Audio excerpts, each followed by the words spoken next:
Hey guys, welcome to the BP, the Bible Perspective. We're going to be dealing with a very interesting thought, as you saw in the title. Christians should be having better sex than porn stars. Now, this came about over a question whether or not should Christians watch pornography to spice up their marriage. Well, I want to deal with that. But first, don't forget to hit like and subscribe on our videos. Now, pornography, without a doubt, has probably had one of the greatest impacts on the internet, and not for good. And not only does pornography have had the greatest impact, but it is also the easiest and most readily available thing that you can click on. If you have an iPhone, iPad, desktop computer, you have access to porn, and it is easy to get. Now, I'm not necessarily dealing with the effects of pornography and then the sinful aspects of it, and of course the emotional and mental aspects and the addictive nature of it. Yeah, it's all that. What I want to deal with is that now the mentality, because of the easy accessible and the readily available and the multitudes of pornography available, how now it has become acceptable.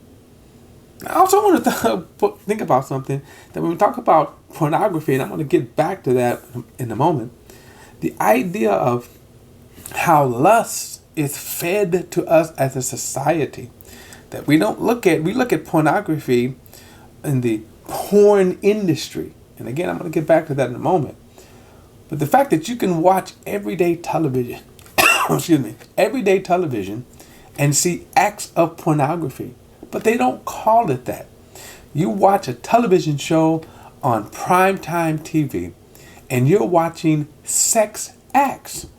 As I said, what has happened is that we have been conditioned by society now that that's okay to watch. In fact, of course, pornography is okay to watch. But the idea is that we're so numb to the fact that we are watching sex acts, and I mean full-blown sex acts. I mean, just think about when you look at the 60s, just go back just to the 60s, they wouldn't even show a man and his wife in the same bed. They had twin beds, okay? But now you see people who are climbing between each other's, I mean, all kinds of acts, right? You see it. Now, also, let me just say this too, by the way. Since this is an adult theme, we're going to be saying some things rather bluntly.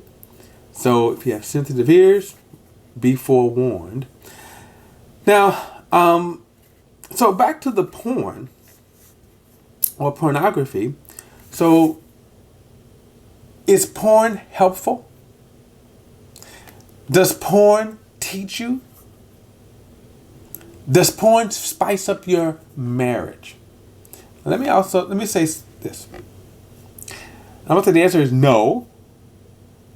Obviously, watching something, being exposed to something, gives you ideals. I'm not minimizing pornography, its stimulation, its lust, and even exposing you to new ideas. But what are you watching then when you're viewing porn or pornography? It's fake. You're watching a movie scene where a director who has hired actors, obviously porn stars, and they perform under the direction of cameras, lights, makeup. But it is a fake. The screaming and the awing and the moaning, it's fake. They're acting. When the director says action, they go, oh, oh. It's fake. When the director says cut, they stop. They do whatever they need to do. There was a documentary that's out, and it's called after porn. And it talks about the life of porn stars after their careers.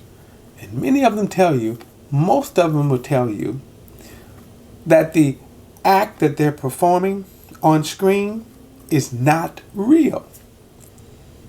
It's fake, they said. They are performing, they're presenting a fantasy on film.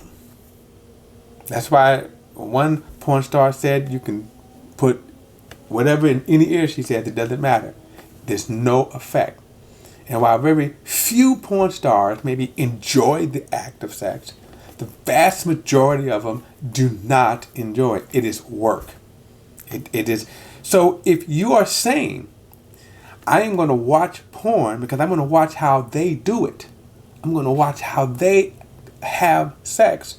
And you're thinking by doing this act, this touch, this whatever, that it is going to elicit this response. Remember, that's a fake.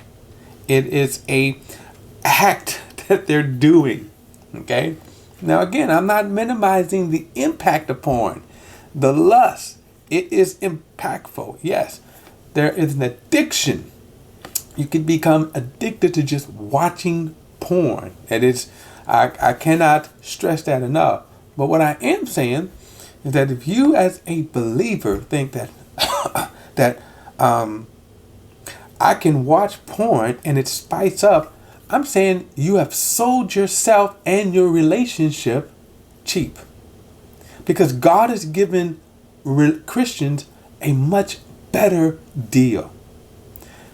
For one, He's given you something for real.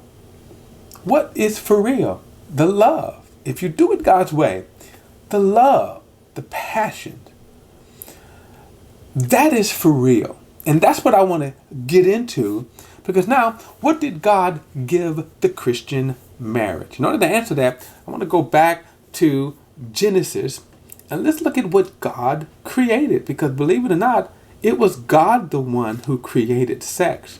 God created every nerve, the genitals. You look at everything that He created, it was for the intent for man to enjoy sex. I want to explore this.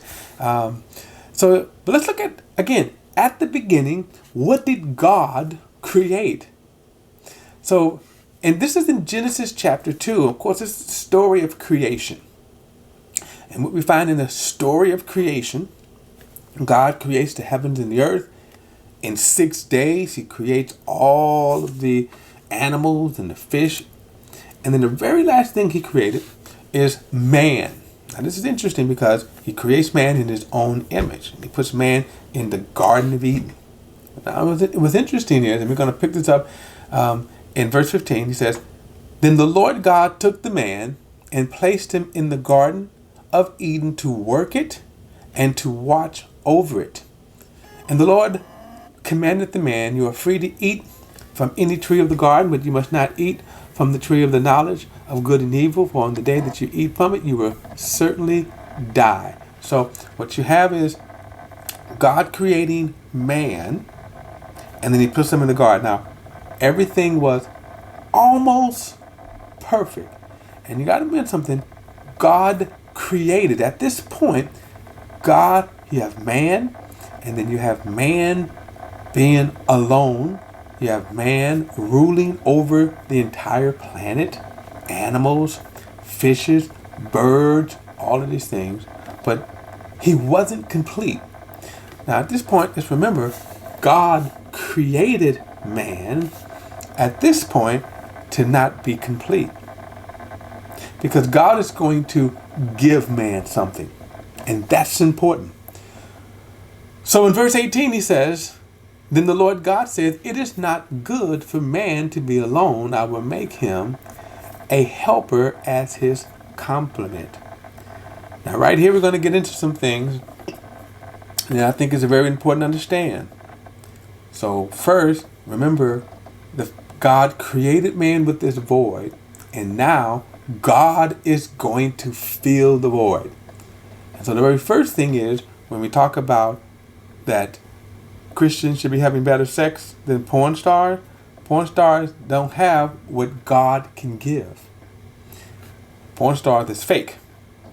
So now he comes along, he says, verse 19, so the Lord God formed out of the ground every wild animal and every bird of the sky, and he brought each of them to man to see what he would call it. And whatever man called every living creature, that was his name. Now, of course, verse 20, the man gave names to all the livestock, to the birds of the sky, and to every wild animal. But for the man, no helper was found as his complement. Now, it's kind of interesting. Notice how Moses lay out the story. First, God creates the man. He's in this vast earth, this planet, right? But he's alone. Not only is he alone as a human being, he is alone because there's something missing in his life. And now God is going to now fill it. But notice what happens. God says it is not good for the man to be alone. Now, you go back and you read Genesis chapter 1, you will find that everything that God made, after he made it, he said, it's good. And now he comes to man, he creates man, he puts man in the garden, but he says, but it's not good for man to be alone. So the very first thing is that marriage is good. Companionship is good. Now, we're going to get to what went terribly wrong. But it's important to understand then what was God's intent. What did he create? And so here you have man giving names to all the birds. So you see the kind of incredible mind that Adam had. Now, he says, having named all of the animals, all of the fish, all of everything, all of the creatures of the earth, Adam gave name to them. So that's an incredible mind. After all of that, he says, there was not found a helper for man. One of the things I think that the reason why this is unfolded that way, because you now see in the creation itself, it was never intended for man to have companionship there. I'm sorry for some of you animal lovers. Dog is not man's best friend. He was never created to be there. I know some of y'all have these kind of relationships with your animals that I cannot understand, but that is not what God created. So verse 21, so after having Adam now finding out that there is no creature on earth that's compatible to him. There is no birds, dog, horses. They're not compatible to him. You can enjoy them. They're pets, but they're not a helper for him. So verse 21, so the Lord God caused a deep sleep to come over the man, and he slept. God took one of his ribs and closed the flesh at the place. Then the Lord God made the rib he had taken from the man into a woman and brought her to the man. And the man said, this one at last is bone of my bone, flesh of my flesh. This one would be called woman, for she was taken from man. And this is why a man leaves his father and mother and bonds with his wife, and they become one flesh. Both the man and his wife were naked, yet felt no shame. Now we'll get to this in a moment, the shame. Now God creates from man a helper. Now we see the very essence of marriage. So now we have to ask the question, what did God bring to the man? Now, I'm going to do a little sidebar here because some of the issues we have today with gay marriage or any kind of ungodly marriage, okay? But in particular the gay marriage, because this is what's being pushed as the political agenda. The question would be if a same-sex attraction, because one of the things is, why can't we just love? Well, what did God create? And here's the prime example. This is the foundation of what God made in terms of marriage. Okay? Here he made a man, and then he made a woman. So he did not make two men. He did not make two females. He made a man, and then he brought a woman to them. Now at this point, and again, I'll get down to this later, but it is irrelevant of gay marriage because God doesn't recognize gay marriage, just like God doesn't recognize a lot of marriage. More on that later. But it's important to understand here, what did God bring to man? So now we have the first couple. And Adam pronounced this universal principle that is in effect today. This is bone of my bone and flesh of my flesh. That's what marriage is. Marriage is not a relationship only. It's that, but that's not what marriage is. Marriage is not a contract. Marriage is not a covenant. These are some of the things you hear. While all of those elements could be included in man, but it's not that is not what marriage is about. In other words, marriage is a bonding of flesh. And that's why when one dies, that bond is broken. What God created for Adam was out of his own flesh. And then that was compatible to man. That became compatible. So he says here, this is why a man leaves his father and mother and bonds with his wife. And right there solves an entire lot about marriage and what people think marriage is. Marriage is not between your family. Marriage is not between your mother, your father, your parents.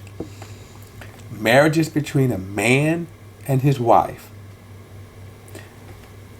And like I say, right there is the foundation of a whole lot of counseling of problems, marriage problems. Because many people haven't left home. Many people have their parents. Too many other people are involved in your relationship. This is why verse 24 says, a man leaves his father and his mother and bonds with his wife. That should be the foundation of your relationship. Now, what is this relationship? Because this is important. And with that, I will explore in the next video. So I'll see you then. But don't forget to hit like and subscribe on the videos. I'll see you then.